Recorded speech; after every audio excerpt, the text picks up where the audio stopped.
Hello everyone, welcome to my channel. तो अभी अब हम बात करते हैं हमारे नेक्स्ट वीडियो की, जो कि 25 लेसन से लिया गया फंडामेंटल के अंदर। तो चैप्टर के अंदर जो हमारा टॉपिक है, इसका नाम है थ्योरीज ऑफ एजिंग। तो भी एजिंग की थ्योरी के बारे में हम जानते हैं कि जो हमारी एज बढ़ती है उसके पीछे वजह क्या होता है, रीजन कौन कौन से होते हैं, कौन कौन सी चीजें इफेक्ट करती हैं।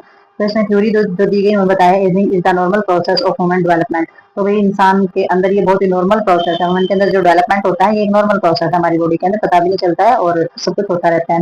तो pattern of ageing, what happen, how and when. तो ये कब होता है और कैसे होता है और किस किस तरीके से होता है, जनरली अमंग ओल्डर पीपल्स। ठीक है, तो ये हमारा जो ग्रेटली अमंग ओल्डर पीपल, यानी कि एक इंसान जो है जवानी से बुढ़ापे तक जाता रहता है, कब होता है कैसे होता है कुछ पता नहीं चलता है। ठीक है, मतलब कि ऐसे मतलब बॉडी में हर रोज ये चीजें पता नहीं चलती हैं कि भाई ये हो रहा है, कुछ एजिंग फैक्टर दिखाई देते हैं तो हमें थोड़ा पता चलता है। although there are specific changes which are the identified as part of the normal aging process, each person is in his own way। तो उन्होंने बताया है कि जब हमारे जो ग्रेटली अमंग एल्डर पर्सन जो होते हैं, जो मतलब कि एज जिनकी बढ़ती है तो उसमें कुछ स्पेसिफिक चेंज दिखाई देते हैं। ठीक है, तो नॉर्मल एजिंग जो प्रोसेस होता है उसके अंदर कुछ हमारे चेंज दिखाई देते हैं एज के अंदर। तो हाउ टू पर्सन एज, यानी कि इंसान की जो एज होती है वो डिपेंड करती है उसकी जीवन के, कि उसका जीवन का अनुभव कैसा है, उसके पास जो है सपोर्ट सिस्टम कैसा है, और प्रीवियस जो उसने स्किल या चीजों का सामना करना सीखा है वो उसका कैसा है। Various theory have been proposed to explain the process of normal ageing. ठीक है, तो ये जो हमारी जो अलग अलग जो थ्योरी है ये सभी इन चीजों के बारे में एक्सप्लेन करती हैं कि जो प्रोसेस है हमारा नॉर्मल एजिंग का, उसमें अलग अलग तरीके की चीजें और सबकी जो एज का जो प्रोसेस है सबका अलग अलग होता है। तो अलग अलग थ्योरी होती है सबका एज प्रोसेस का। ठीक है, तो नॉर्मल एजिंग प्रोसेस होता है सबका अलग अलग ही होता है। जैसे कि set of biological and psychological and development theory of ageing have been developed and no single theory is the universally accepted. तो इन्होंने बताया है कि कुछ हमारी जो बायोलॉजिकल यानी कि जो जैविक है, या फिर हमारी जो मानसिक जो थ्योरी है, तो इनका ये जो हमारी जो थ्योरियां हैं सारी की सारी डेवलपमेंट थ्योरी है हमारी, ये जो थ्योरियां हैं इनका जो एजिंग जो हमारी चीजें हैं वो हमारी क्या है, विकसित पाई जाती हैं। यानी कि ये हमारी थ्योरी है, मतलब जैविक है, साइकोलॉजिकल है या विकासशील है, ये जो हमारी थ्योरियां होती हैं ये हमारी एज के विकास के साथ ही होती है। No single theory of universe accepted, और इनमें से कोई ये नहीं है कि कोई एक मान्य है इनमें से।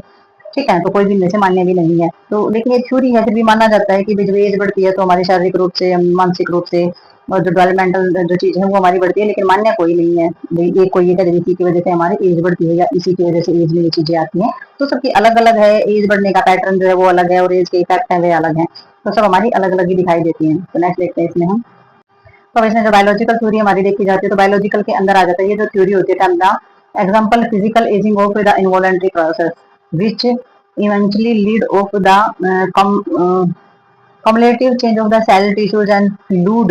Intrinsic biological theory says that age change arise from the internal of the predetermined cause। तो वही इनका कहना है कि बायोलॉजिकल जो थ्योरी होती है ना वो हमारे एग्जाम्पल में, जैसे कि फिजिकल एजिंग है जो हमारी शारीरिक रूप से जो एज है वो हमारा कैसा प्रोसेस है, इनवॉलेंट्री प्रोसेस है, यानी कि अनैच्छिक है, हमारी इच्छा से नहीं होता है, अपनी मर्जी से ये होता रहता है। और इसमें जो हमारी जो एक्यूमुलेटेड चीजें होती है जैसे कि हमारा सेल है, टिश्यूज है, या फिर कोई किसी भी प्रकार का फ्लूइड वगैरह है, या बायोलॉजिकल जो हमारी थ्योरी होती है उसमें कहा जाता है कि जो चेंज होता है तो इसमें चेंज अराइज द इंटरनल हमारी जैसे कि प्रीडिटरमाइंड कॉज। तो हमारी जो चीजें चेंज होने का कारण बनती है, ये सारी चीजों में जब चेंज होता है तो हमारे अंदर की जो सारी चीजें हैं वो चेंज होने का कारण बनता है। और एक्सटर्नल जो बायोलॉजिकल थ्योरी होती है उसमें बोला जाता है कि इन्वायरमेंटल जो फैक्टर होते हैं वो लीड करते हैं, हमारे स्ट्रक्चर्स के अंदर जो भी कोई चेंज होता है ना वो हमारे इन्वायरमेंट के कारण आता है। With the term cause of the degenerative change. ठीक है, तो मतलब कि जो अंदर की जो चीजें हैं वो सेल, टिश्यूज, फ्लूइड और बहुत सारी चीजों के बारे में जो चीजें चेंज होती हैं तो हमारा इंटरनल चेंज आ जाता है, इंट्रिक चेंज बोलते हैं। एक्सटर्नल जो हमारी जो बायोलॉजिकल थ्योरी के अंदर वो हमारा जो बाहर के जो इन्वायरमेंट, हम किस जगह पे रह रहे हैं, कैसे लाइफ स्टाइल जी रहे हैं, मतलब कि जिस इन्वायरमेंट में हम रह रहे हैं तो उसका बहुत ज्यादा असर पड़ता है। तो इंपॉर्टेंट बायोलॉजिकल थ्योरी के अंदर आ जाती है सबसे पहले क्रॉसलिंक थ्योरी दे रखी है इन्होंने। तो क्रॉसलिंक में आ जाता है according to this theory strong chemicals bonding between the organic molecules in the body cause of the increase stiffness. तो इसमें क्या हो जाता है, इसमें जो हमारी बॉन्डिंग होती है केमिकल और ऑर्गेनिक मॉलिक्यूल जो हमारे होते हैं, ठीक है, उनके बीच की जो बॉन्डिंग होती है हमारी बॉडी में उसके कारण जो स्टिफनेस बढ़ जाती है। ठीक है, केमिकल इंस्टेबिलिटी आ जाएगी। ठीक है, यानी कि रसायन जो होते हैं, यानी कि जो हार्मोन्स होते हैं उनके अंदर इंस्टेबिलिटी आ जाएगा, इंसोल्युबिलिटी यानी कि घुलनशीलता कम हो जाएगी। कनेक्टिव टिश्यूज जो हमारे होते हैं, डिस ऑक्सरी जो हमारी डायक्सरी राइबोन्यूक्लियस एसिड जो होते हैं वो हमारी चीजें जो है इसके अंदर बढ़ जाती है। This organic molecules of the drive from the lipid, protein, carbohydrate and nucleic acid. तो ये जो हमारे ऑर्गेनिक मॉलिक्यूल्स होते हैं ये हमारे क्या करते हैं, हमारी जो चर्बी है या प्रोटीन है या कार्बोहाइड्रेट्स है या फिर न्यूक्लिक एसिड है, तो ये सारे के सारे हमारे रीजन बनते हैं जो हमारी बॉडी के अंदर चेंज लाते हैं। ठीक है, तो ये हमारी क्रॉस लिंक थ्योरी होती है। तो हमारा जो इसके अंदर जो सारी की सारी यानी कि ये जो चीज हो रहा है, जो प्रोसेस हो रहा है, ये ऑक्सीजन की प्रेजेंस में होना जरूरी होता है। तो ये चीजें इसके अंदर होती हैं। फ्री हमारी रेडिकल थ्योरी के अंदर क्या जाता है, इसमें state of the increase unstable free radial process effect of the harmful biological system and the chromosomal change. तो इसमें क्या हो जाता है, इसमें तो जो सारी की सारी चीजें जो हमारी बॉडी के अंदर मैकेनिज्म बॉन्ड होते हैं ना, उसकी वजह से होता है। ठीक है, तो उसके वजह से या फिर हमारे हार्मोन इम्बैलेंसिंग की वजह से हमारी सारी की सारी चीजें जो है चेंज होती हैं। और ये जो होता है हमारा रेडिकल थ्योरी जो होती है, इसमें इंक्रीज होता है हमारा रेडिकल जो प्रोसेस होता है, जो बायोलॉजिकल सिस्टम होता है उसमें जैसे क्रोमोसोम चेंज होना। ठीक है, तो वो हमारा और भी ज्यादा इंटरनल चीजें आ जाती है, पिगमेंट होना या एक्यूमुलेशन हो जाना कोलेजन का। ठीक है, लैटेशन हो जाना, कोलेजन एक्यूमुलेशन, पिगमेंट या फिर क्रोमोसोम्स, इन चीजों में जो प्रॉब्लम आती है, तो ये free radicals of the drive from the environmental pollute. तो ये किन चीजों की वजह से, ये हमारे बाहर के एनवायरमेंट पोल्यूशन या फिर ऑक्सीडेशन ऑफ डाइटरी, जो हम डाइट जो ले रहे हैं वो उसमें ऑक्सीजन की कितनी भरपूरता है या फिर जो हमारा मेटाबॉलिज्म सिस्टम है उसमें प्रेजेंस कितनी है ऑक्सीजन की, तो इन चीजों पर डिपेंड करता है। तो ये हमारा फ्री रेडियल थ्योरी के अंदर आता है। नेक्स्ट देखते हैं इसमें हम, अभी नेक्स्ट इसमें आ जाता है जैसे कि हमारा fat, protein, carbohydrates and elements. ठीक है, तो ये तो हमारे आने ही है, तो ये सारे के सारे हमारे इसके अंदर हो जाते हैं। नेक्स्ट हमारा इम्यूनोलॉजिकल थ्योरी आ जाती है। This theory state that of the ageing immunity system less able to distinguish body cells from the frozen cells. तो इन्होंने बताया है कि इम्यूनिटी सिस्टम इस थ्योरी के अंदर पता है क्या होता है, इसमें जो हमारी एजिंग इम्यूनिटी सिस्टम होता है ना, वो एबल नहीं रहता, वो मतलब कि पहचान ही नहीं कर पाता हमारे बॉडी सेल्स और फ्रोजन सेल्स के बारे में, कि कौन से हमारे बॉडी के अंदर के सेल्स हैं, कौन से बाहर के सेल्स हैं। तो इसका रिजल्ट क्या होता है, वो अटैक करना स्टार्ट कर देता है और डिस्ट्रॉय करता है, हमारे बॉडी सेल्स को डिस्ट्रॉय करना स्टार्ट कर देता है। ठीक है, तो जो हमारा इम्यूनिटी सिस्टम होता है, जैसे कि जो ओरिजिन हमारा होता है, this can lead to disease such of the diabetes. तो ऐसा करने से क्या होता है, जो हमारा इम्यूनिटी सिस्टम ही हमारे सेल को डिस्ट्रॉय करना स्टार्ट कर देगा, तो उसमें बीमारियां कौन कौन सी होंगी, डायबिटीज यानी कि शुगर मेल्टस जो हमारी होती है, डायबिटीज मेल्टस हो जाएगी, रिहाइमेटिक में आ जाएगा, जैसे गठियाबा होना, हृदय की बीमारियां। ठीक है, आर्थराइटिस जैसी समस्याएं जो है वो स्टार्ट हो जाती हैं। और इसमें बिकॉज ऑफ अल्टरनेशन से और इसकी वजह से जैसे कि हमारे टी सेल्स है, बी सेल्स है या हार्मोनल सेलुलर सिस्टम जो होता है उसके अंदर भी कमी आ जाएगी। और थ्योरिस्ट जो हमारे जैसे कि स्पेकुलेटेड अबाउट द सेवरल से एरेटिक सेलुलर मैकेनिज्म जो होता है हमारा कैपेबल होता, तो इसके अंदर सारा का सारा वेरियस अटैक किस पर होता है, जो हमारे टिश्यू जो हमारे क्या होते हैं, हमारे जो सेल्स होते हैं उन पर अटैक करना स्टार्ट कर देते हैं, किसकी कमी की वजह से, इम्यूनिटी डिफिशियंसी की वजह से। तो जब हमारी इम्यूनिटी की कमी हो जाती है तो वो हमारे टिश्यूज के ऊपर क्या करना स्टार्ट कर देते हैं, अटैक करना स्टार्ट कर देते हैं। और इसमें इन स्पॉट इन दिस थ्योरी, और इस थ्योरी के हिसाब से जैसे कि एग्जांपल देखा जाए तो weight of the thymus glands, यानी कि जो हमारा जो थाइमस ग्लैंड्स होता है उसका जो वेट होता है डिस्क्रीज होता चला जाता है एज के हिसाब से। जैसे जैसे हमारी उम्र बढ़ती जाएगी वैसे वैसे थाइमस ग्लैंड का जो वजन होता है वो कम होता चला जाता है। ठीक है, तो वो तो हमने पहले भी पढ़ा है कि जैसे जैसे उम्र बढ़ती जाएगी थाइमस ग्लैंड वैसे वैसे छोटा होता चला जाता है। वियर एंड टियर थ्योरी में क्या आ जाता है, इसमें जो रिपीटेड इंजरीज होती है हमारी, ओवर यूज यानी कि बॉडी के ऑर्गन से बहुत ज्यादा यूज हो रहे हैं और बार बार चोट लग रही है, इंटरनल और एक्सटर्नल स्ट्रेस, फिजिकली, साइकोलॉजिकली और सोशल इन्वायरमेंटल की जो हमारी चीजें हैं उसमें जो बहुत ज्यादा रीयूज बढ़ रहा है, स्ट्रेस ज्यादा बढ़ रहा है, तो उसमें इंक्लूड हमारा ट्रॉमा, केमिकल्स, इसी प्रकार की चोट लगना या रासायनिक चीजों की वजह से या बुलेट अप नेचुरली ऑकरिंग जो वेस्टेज है हमारी बॉडी सेल्स का जो वेस्टेज है वो भी हमारा इकट्ठा हो रहा है, स्ट्रक्चर्स और फंक्शंस वियर आउट, यानी कि हमारे जो स्ट्रक्चर्स के फंक्शन की वजह से जो हमारी चीजें एक्यूमुलेट हो रही हैं, इकट्ठी हो रही हैं और ओवर यूज हो रहा है, तो इससे क्या इफेक्ट हो जाएगा, रेजिडुअल्स यानी कि जितने भी हमारे अपशिष्ट हैं वो हमारे डैमेज करेंगे, इकट्ठे हो जाएंगे बॉडी के अंदर, जम जाएंगे, तो वो क्या करेंगे, वो डैमेज करेंगे हमारी बॉडी को। बॉडी के अंदर क्या होगा, क्षमता नहीं बचेगी, body can longer resistance stress, और बॉडी जो इस तनाव को लंबे समय तक सहन नहीं कर पाएगी, और बॉडी जब सहन नहीं करेगी तो क्या हो जाएगा, पेशेंट की डेथ हो जाएगी। ठीक है, तो इसमें क्या है, बॉडी जो है बार बार अगर शरीर में चोट लगना, बार बार ज्यादा स्ट्रेस और ज्यादा मेंटल स्ट्रेस और ज्यादा इन चीजों से गुजरना, तो हमारी बॉडी के अंदर ये चीजें जो है सहन नहीं कर पाती है और डेथ हो जाती है। तो नेक्स्ट देखते हैं इसमें हम, तो अभी नेक्स्ट हमारे इसके अंदर आ जाता है साइकोलॉजिकल थ्योरी। तो साइकोलॉजिकल थ्योरी के अंदर जो है इन्होंने बताया है try the explain age related. तो साइकोलॉजिकल थ्योरी के अंदर जो एक्सप्लेन किया जाता है एज से रिलेटेड जो चेंज होते हैं हमारे फंक्शन सच ऑफ द, जैसे कि इंटेलिजेंस की याददाश्त होती है, पेशेंट की सीखने की पावर, जो किसी भी समस्या का समाधान करने की जो चीजें होती हैं तो वो साइकोलॉजिकल थ्योरी के अंदर एक्सप्लेन की जाती हैं। और सोशियोलॉजिकल थ्योरी के अंदर हमारी एक्सप्लेन की जाती हैं कि जैसे हमारी सोशियोलॉजी यानी कि जो हमारी सामाजिक चीजें हैं और लाइफ का जो सेटिस्फेक्शन है, संतुष्टि है हमारे जीवन की, तो ये सारी की सारी सोशियोलॉजिकल थ्योरी के अंदर हमारी जो है की जाती है सॉल्व। यानी कि हम जब सोशियोलॉजी और साइकोलॉजी पढ़ेंगे तो उसमें हर पर्सन और हर एज की आपको इसमें बताई जाएगी डिटेल से। ठीक है, तो सोशियोलॉजी के अंदर तो हमारी सामाजिक सेटिस्फेक्शन इन चीजों के बारे में ध्यान दिया जाएगा, और जो साइकोलॉजिकल होती है उसमें हमारे ब्रेन से रिलेटेड यानी कि इंटेलिजेंस कितनी है, याददाश्त कितनी तेज है, सीख कैसे रहा है, समस्या का समाधान कैसे निकला, तो ये सारी थ्योरी के अंदर हमारी चीजें आती हैं।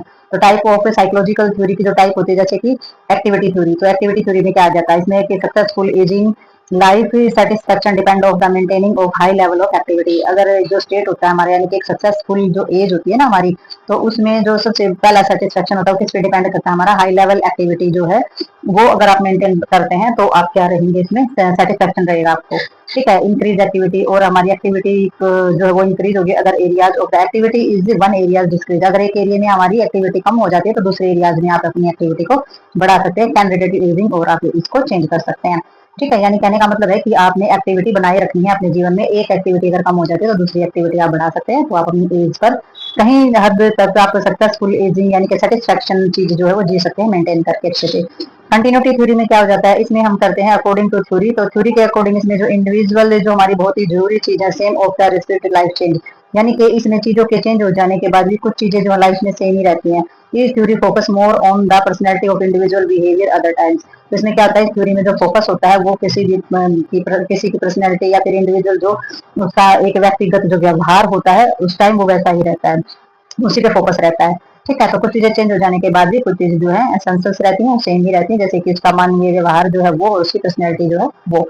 ठीक है, आगे हमारा आ जाता है इसमें डिसएंगेजमेंट थ्योरी। डिसएंगेजमेंट थ्योरी के अंदर क्या जाता है, अलगाव होना। तो इसमें क्या हो जाता है भाई, it state that the progressive social disengagement ओकर विद एज। तो इसमें क्या हो जाता है, जैसे जैसे एज बढ़ती जाती है वैसे ही लोगों से अलगाव बढ़ना, यानी कि समाज से अलगाव बढ़ना स्टार्ट हो जाता है। अलगाव का मतलब कि लोगों से दूर रहना, समाज में ना बैठना, बहुत सारे लोगों में जाकर के ना बैठना, अकेले रहना पसंद होना स्टार्ट हो जाता है। तो ये हमारी डिसएंगेजमेंट थ्योरी के अंदर आता है। ठीक है, तो नेक्स्ट देखते हैं इसमें हम। तो अभी नेक्स्ट हमारा इसके अंदर आ जाता है सोशल एक्सचेंज थ्योरी। तो सोशल एक्सचेंज थ्योरी के अंदर आ जाता है it explain the social behaviour involve doing what is valued and reward by society. तो इसके अंदर हमारा एक्सप्लेन किया जाता है जो सोशल के अंदर यानी कि सोसाइटी के अंदर किया जाने वाला जो व्यवहार होता है वो इसके अंदर इन्वॉल्वमेंट होता है, जैसे कि रिवार्ड वगैरह देना सोसाइटी के अंदर, तो वो हमारा सोशल के अंदर आ जाता है। सोशल एक्सचेंज थ्योरी हमारी इसके अंदर आती है कि भी सोसाइटी में अच्छा काम किया जाने वाला, सोसाइटी के द्वारा अप्रिशिएट किया जाने वाला। ठीक है, डेवलपमेंट थ्योरी के अंदर आ जाता है, ये जो थ्योरी होती है इसमें डिस्क्राइब किया जाता है स्पेसिफिक जो लाइफ की जो स्टेज होती है, यानी कि अलग अलग जो लाइफ की जो स्टेज होती है tasks associate with each stage, और हर स्टेज से जो आपका जुड़ाव है या हर स्टेज से आप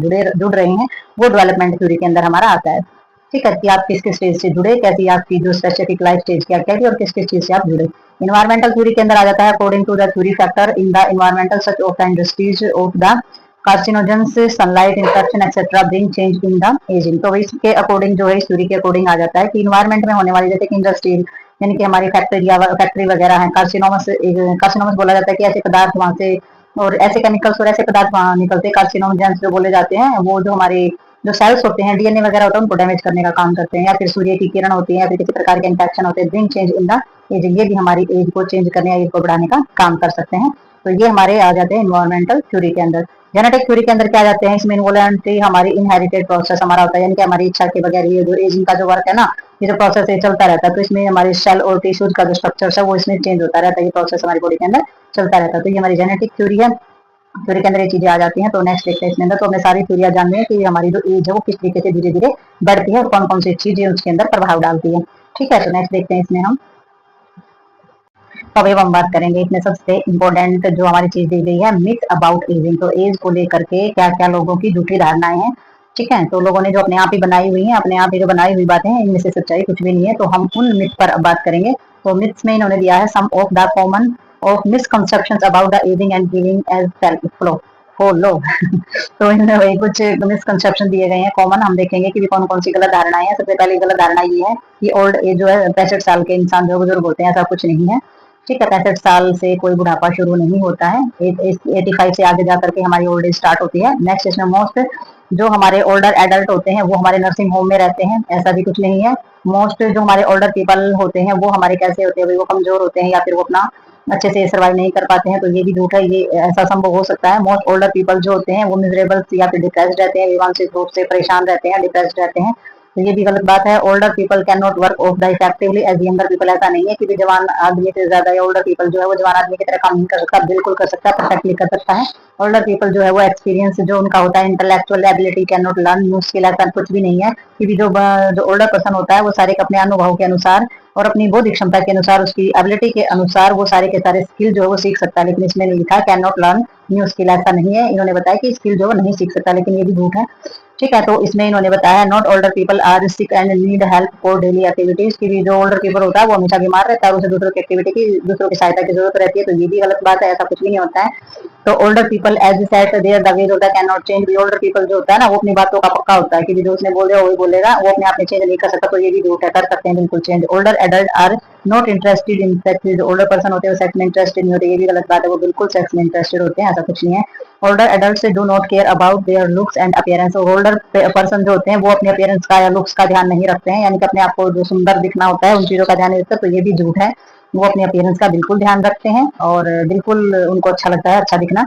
मेजोरिटी ऑफ ओल्डर एडल्ट से are the isolated and are lonely, तो मेजोरिटी ऑफ जो लोग होते हैं वो अकेलापन या फिर अकेलापन महसूस करते हैं, ऐसा कुछ नहीं होता है, बहुत अच्छे से भी जीवन जीते हैं। तो bladder problem are a part of ageing process, तो ब्लैडर का जो प्रॉब्लम होती है, यूरिन की जो समस्याएं होती है वो एजिंग फैक्ट होता है, एजिंग प्रोसेस हमारा होता है। तो ऐसा भी कुछ नहीं है, ये समस्या किसी भी लाइफ में या किसी भी उम्र में हो सकती है। तो nurse have great responsibility is the dispelling this the myths, तो जो नर्स होती है ना उसकी बहुत बड़ी जिम्मेदारी ये बनती है कि वो सारे के सारे जो मिथ है, जो झूठी बातें हैं, इन सभी पर ध्यान दे और सोसाइटी को अवेयर करें इन चीजों के लिए। तो सोसाइटी को जो एजिड पीपल्स होते हैं उनकी वैल्यू के बारे में बताए कि जो एजिड पर्सन है जिनकी एज ज्यादा हो गई है वो उनमें इस तरीके की कोई कमजोरी नहीं होती है, उनको अच्छे तरीके से अगर रखा जाए, अच्छा न्यूट्रिशन ले, एक्सरसाइज करे, अच्छे तरीके से रहे, तो उनका जो एक्सपीरियंस है, जो विजडम है, वो आपके काम आ सकता है बहुत अच्छे तरीके से। ग्रेट एसेस टू द सोसाइटी, तो वो हमारी सोसाइटी के लिए बहुत ही एक अच्छी महान चीज जो है वो तैयार कर सकते हैं, बहुत ही एक अच्छी जो उनका अनुभव होता है वो हमारी सोसाइटी के लिए बहुत अच्छा काम आ सकता है। तो नर्स जो है उसकी रिस्पॉन्सिबिलिटी बनती है कि वो समाज को इस चीज के बारे में अवेयर करे और ऐसा ना सोचे कि भी उम्र हो गई है तो वो इन चीजों में ये सारी की सारी एबिलिटी जो मना की गई है वो सारी की सारी होती है और इनका एज से कोई संबंध नहीं होता है। तो ये मिथ्स है अबाउट एज को लेकर के। ठीक है, तो आगे इसमें तो आजकल की जो हमारी मॉडर्न सोसाइटी है उसमें क्या कहती है, मॉडर्न सोसाइटी जो स्लोली जो है ये मानने लगी है अब एजिंग व्यू के अकॉर्डिंग कि नॉर्मल पार्ट है हमारा डेवलपमेंट प्रोसेस जो है वो हमारा नॉर्मल पार्ट है और लाइफ लॉन्ग जो हमारा continuum that the being of the conception से and the culminate with the death. तो इन्होंने बताया कि जो हमारी जो जीवन होता है ना वो कहाँ से शुरू होता है, गर्भ अवस्था से शुरू होता है और लास्ट में हमारा मृत्यु तक ये पूरा होता है। तो health care professionals nurse can help the older adult to make this final phase rewards and meaningful। तो भाई जो नर्स होती है ना, जो प्रोफेशनल नर्स होती है उसका वो जो नर्स होती है वो बहुत ही ज्यादा हेल्प कर सकती है जो जिनकी एज ज्यादा हो गई है उनकी किस मामले में हेल्प करेगी, फाइनल फेज जो उनका यानी कि आखिरी जो पड़ाव है जीवन का उसको अच्छा रिवार्डिंग बनाने के लिए और मीनिंगफुल बनाने के लिए, यानी कि अपने उस एज में भी बहुत ही मीनिंगफुल और बहुत ही अच्छे काम जो किए जा सकते हैं वो इंक्रीज कर सकती है, वो समझा सकती है, वो अवेयर कर सकती है लोगों को। तो एज का इस चीज से कोई लेना देना नहीं होता है, बड़ी एज में जाकर के भी लोग रिवार्डिंग वर्क कर सकते हैं, मीनिंगफुल लाइफ जी सकते हैं, खुश रह सकते हैं और कुछ अच्छा अपने जीवन में अपना सकते हैं। तो इन चीजों का एज से कोई संबंध नहीं होता है। तो बड़े बुजुर्गों का सम्मान करना और बड़े बुजुर्गों को प्यार, न्यूट्रिशन और एक्सरसाइज के लिए इंक्रीज करना बहुत ज्यादा जरूरी होता है। ठीक है, तो ये जो वीडियो है, ये जो टॉपिक है, इसमें हमारी सारी की सारी थ्योरीज थी एज को लेकर के। तो मिलते हैं नेक्स्ट वीडियो में और नेक्स्ट टॉपिक के साथ, तब तक के लिए बाय बाय।